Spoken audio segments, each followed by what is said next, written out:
Pasar de director de un programa a camarógrafo era devolverse demasiado. Yo ya tenía en mi mente 2 programas que se llamaban Colombia Oculta y Paz Verde. Ya tenía clarito el formato, todo. El caso es que tenía que aprender aún más de ese proceso y acepté. Vinimos a chismosear a Roberto Tovar Gaitán, periodista pionero en temas de misterio en Colombia. Acompáñenos. A ver, mi verdadera profesión es curador de museos. Ese era mi trabajo. Tuve una hija pequeñita y no aceptaba la leche común y corriente, sino que tenía que ser una leche especial que se llama NAN S26, que era y es aún carísima. Se chupaba el tarro de leche semanal uno. Había que conseguir otro ingreso. Esto es en las ruinas de Falan. Yo encontré las ruinas de Falan cuando tenía 17 años. Estaba por allá en una montaña en Falan, en una normal agrícola. Cogí el morral y me iba a monte arriba. Ya eran como las 5 de la tarde. Comencé a subir y cuando de pronto me encontré un fortín del estilo de Cartagena de Indias. Me paré frente al fortín y dije, yo vuelvo, pero con televisión. Y con los años volví y pude presentar toda la historia de un sitio que se llama Las Ruinas de Falan. Yo siempre había tenido la vocación de escribir. Me fui para la revista Cromos, que en esa época era algo diferente, y llevé un artículo sobre el dinosaurio que acababan de encontrar en Villa de Leyva. El director leyó y entonces rompió el artículo, lo tiró al piso y me dijo de escribir tonterías. Me agaché, recogí las hojas y cuando iba saliendo me llamó. Me dijo, venga, cámbiele el encabezamiento y me lo trae esta tarde porque mañana hay cierre de revista. Con los años entendí que me estaba midiendo y eso se usaba mucho en esa época, medían a las personas de esa manera. Esto es en la laguna de Guatavita, haciendo la exploración. Yo la había conocido a los 8 años, la primera y única inmersión que se ha hecho allá. Y habíamos tenido unas experiencias de lucecitas y algo que se levantaba como una figura humana transparente. En realidad es que el agua se calienta y por la noche se enfría, entonces se forma un remolino, el viento entra y levanta la bruma y le da la forma de una mujer con velos o la diosa como la llamaban. Y en esa época el consejo de redacción se hacía que había una mesa grande, tiraban unas hojas de libretos, porque antes el libreto se escribía en hojas, y ahí colocaron 3 pollos, se sentaba la gente al consejo de redacción al mediodía. Don Guillermo Cortés, que fue muy famoso en Colombia, dijo, a ustedes que son los genios necesito que me ayuden con una idea porque tengo un programa infantil que no sé qué hacer con él. Le preguntó a los periodistas los castellanos y demás y ninguno supo, y yo levanté la mano porque no hace un noticiero infantil.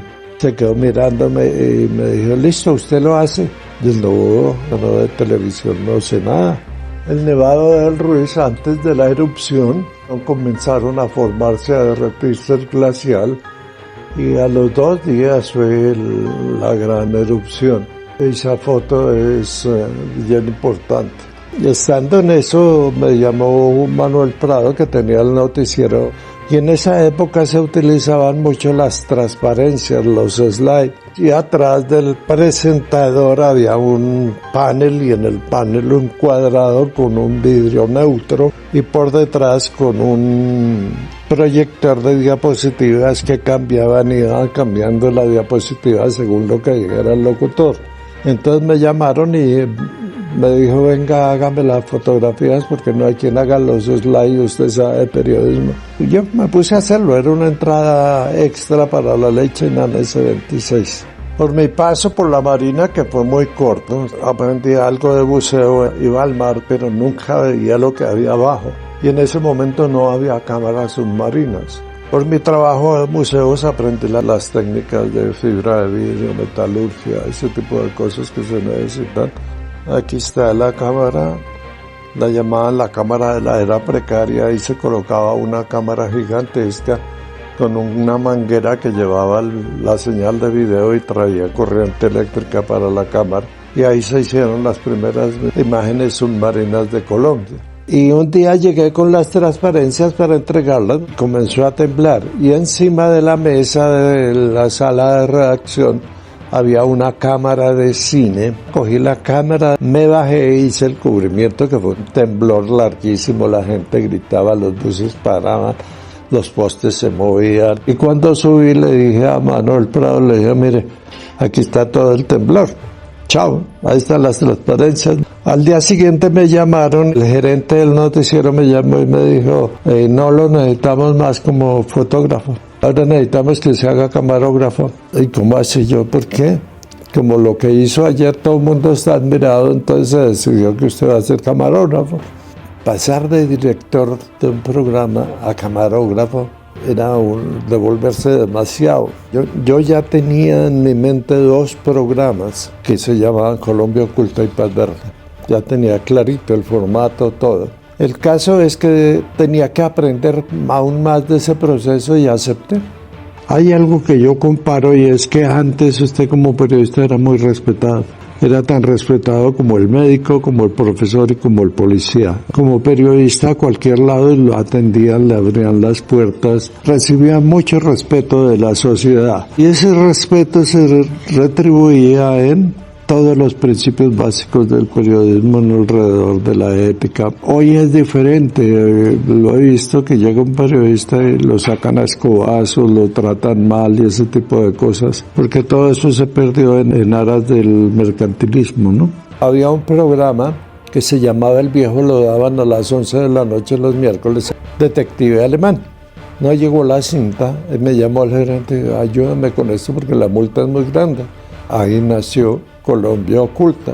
El público le gustó y tuvo buen rating a las 11 de la noche. Se salía del formato periodístico de la época, porque en la época, por ejemplo, era atroz, horrible y un pecado que un periodista apareciera más de 2 veces en cámara. Solo era aceptable la presentación y la despedida por si acaso. Colombia Oculta era un formato de seguimiento, no teníamos libreto, nada, sino se iba rodando lo que iba saliendo, iban apareciendo, haciendo cosas que me ayudó mucho mi conocimiento en los museos.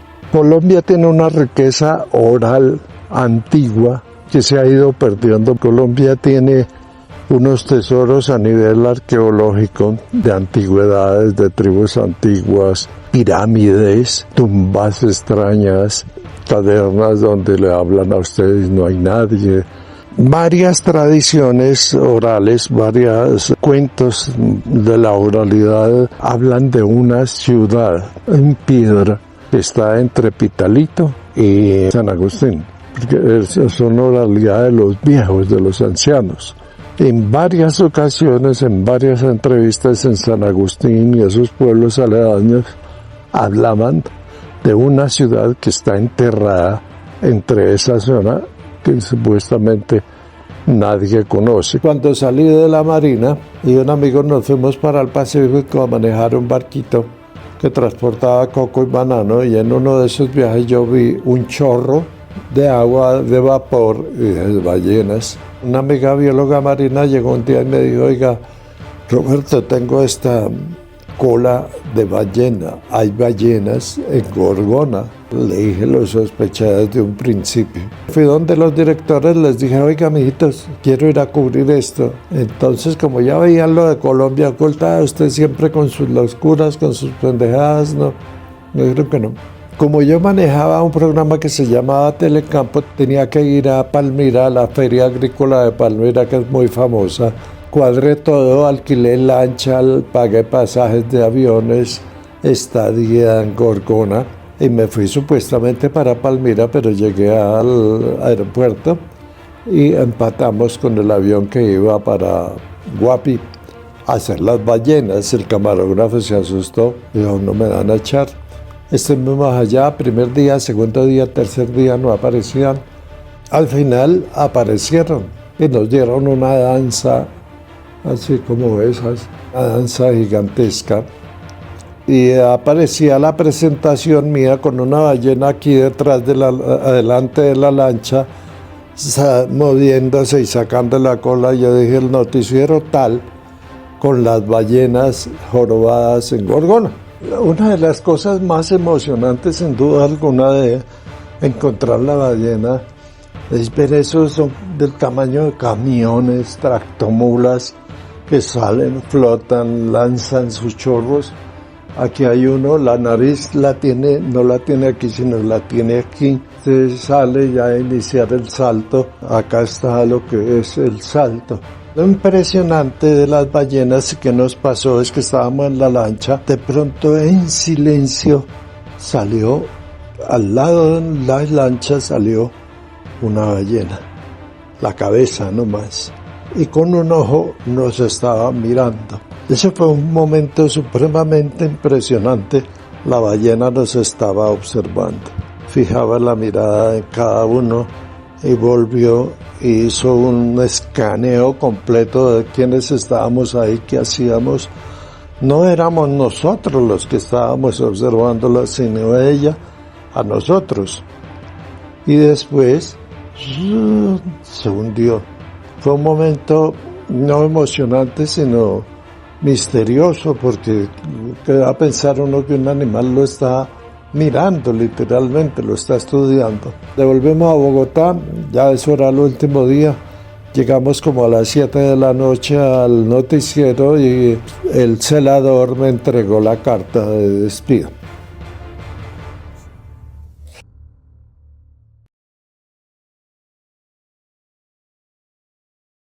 Esto es en las ruinas de Falan. Yo vuelvo, pero con televisión. Levanté la mano porque no hace un noticiero infantil. Cola de ballena. Hay ballenas en Gorgona. Le dije, lo sospeché desde un principio. Una danza gigantesca de ballenas, y aparecía la presentación mía con una ballena aquí detrás adelante de la lancha, moviéndose y sacando la cola. Yo dije, el noticiero tal, con las ballenas jorobadas en Gorgona. El celador me entregó la carta de despido. El camarógrafo entró, al entrar le preguntaron dónde estaban, qué hizo. Bueno, por ahí unas ballenitas, muestra a ver qué fue. Y cuando pusieron preciso el cassette cuando estaba la ballenota pasando, yo ahí con el logo del noticiero y todo. Se armó el escándalo y todo. Yo ya iba para mi casa, estaba en la carrera séptima, llegó el director, me dijo, no se vaya, monte la noticia. En esa época las notas que se hacían en noticieros no podían ser mayores de 1 minuto. 2 minutos era el presidente, un personaje importante. Esa noche me dieron 15 minutos. Eso fue un éxito total. Al otro día monté otra nota. Hicieron hacer 2 viajes más a ver las ballenas en Gorgona. Y bueno, la entrega de premios Simón Bolívar, yo no sabía, me escribieron y el director me dijo, tiene que ir a la entrega. Y yo, ¿qué voy a hacer allá? Yo no tengo nada que hacer. Bueno, fui. Cuando de pronto fulano de tal, Roberto Tovar, se gana un premio. Ah, bueno, listo, gracias. La plática para la leche en el S26. Y bueno, estábamos ahí, cuando ya hace lo último de la sesión, hay un premio extra que concedió el jurado a manera de mención al señor Roberto Tovar Gaitán. Entonces fueron 2 premios en una sola entrega. De ahí en adelante los periodistas cambiaron conmigo. Ese nicho del periodismo de la comunicación en esa época estaba vacío, nadie lo cubría. Uno cuando emprende producción y ese tipo de cosas tiene que fijarse también en el nicho, en el público, qué es lo que necesita, qué es lo que quiere. Y en esa época la gente estaba muy interesada en el tema ovni, comenzaba a interesarse en lo esotérico, en lo paranormal, y entonces no había quien les comunicara eso. Y yo me dediqué a comunicar eso. Hubo muchos problemas con el periodismo convencional porque no entendían. Eso era pecado, tratar ese tipo de temas. Ese tipo es un loco, ese tipo, etc. Pero en realidad yo lo único que estaba haciendo era tomar la información, transformarla y transmitirla al público en lo que el público quería, o en lo que yo veía había un interés por algo. Y curiosamente eran los ovnis, lo esotérico, lo paranormal, la prehistoria, la historia, las cuevas, las cavernas, etc. Sonó el teléfono y yo contesté y me llamaban de una programadora que habían aceptado que como terminaba el apagón, aceptaban los 2 programas Paz Verde e Historias Secretas. Ahí trabajé un poco de años hasta que llegaron los canales privados. Hicieron una transformación brutal, en el sentido de que fue borrón y cuenta nueva, porque la programación ya no correspondía. Lo que yo hacía no encajaba dentro de lo que ellos ofrecían. Viviana comienza a trabajar y aprendes todo lo que es la teoría, la práctica de la televisión como tal. Comenzó en Caracol, como en otro lado, pero llegó un momento que eso no le satisfacía y se vino a trabajar conmigo. Sí, ella participó en muchas cosas. En las Lagunas del Dorado buceó, en otro programa que se llamaba Historias del Mar. Y ahí fue adentrándose en lo que es cámara submarina. La de producción ella ya lo conocía. Claro que pues sí, desde pequeñita yo crecí en salas de edición, entre cables, camarógrafos, técnicos y pues la mayoría de lo que fue Paz Verde y Colombia Oculta estuvo mi hermana. Pero yo también participé mucho ahí, entonces tenía mucha idea de lo que es la producción de campo. Porque ahora hay otros términos de producción de campo que pues no los comparto. Producción de campo para mí es salir, estarse en la naturaleza y uno tener que mediar y saber qué equipos tiene que llevar para hacer esta clase de exploración. Empezaron a aparecer estas redes sociales, hagamos un canal con todo el material que mi papá había hecho y que estaba guardado. Se empezó a digitalizar y empezamos a crear el canal y asimismo empezamos a salir a hacer periodismo afuera, de irnos a explorar. Mi papá volvió a muchos sitios que ya había ido con Colombia Oculta y Paz Verde, pero volvimos allá con nueva tecnología y los dos, o sea, da risa que dicen don Roberto y su equipo somos los dos editamos, los dos grabamos, los dos tomamos fotos, los dos retocamos, escribimos, libreteamos, locutamos, diseñamos 3D. La otra parte es que Viviana se especializó en todo lo digital, se especializó en redes, se diplomó en eso. Trabajé con Señal Colombia unos años y después ya me retiré. Hay algo que yo he aprendido, no me creen, pero yo estoy convencido de que el destino existe. Y uno muchas veces pelea con el destino, en un momento dado lo frena y lo manda a hacer lo que está predestinado. Entonces es no pelear tanto con la vida, las cosas se van presentando y dicen, no, yo quiero ir allá a esa montaña y resulta que ese no es el camino. Entonces en un momento dado se frena, un derrumbe, cualquier cosa, es un ejemplo, y lo devuelven acá para que siga el otro camino. Y uno se choca, se pone bravo, reniega, se pone a llorar, etcétera, que yo no quiero eso, que no es lo que usted quiera, es lo que está establecido. Y yo aprendí eso hace muchos años, a dejarme llevar. Las cosas se van presentando, las personas, los momentos, las oportunidades se van presentando solas sin necesidad de estar sufriendo tanto. A cada cual le toca lo que le fue asignado. Y de una u otra manera lo va a encontrar, va a aparecer lo designado y no lo que él quiere o lo que su ego determina. Para mí la gran lección de mi vida es conocer que hay un destino y que simplemente me dejo llevar y van apareciendo las cosas. Esa es la gran lección de mi vida. Es más o menos la historia resumidita. ¡Olé!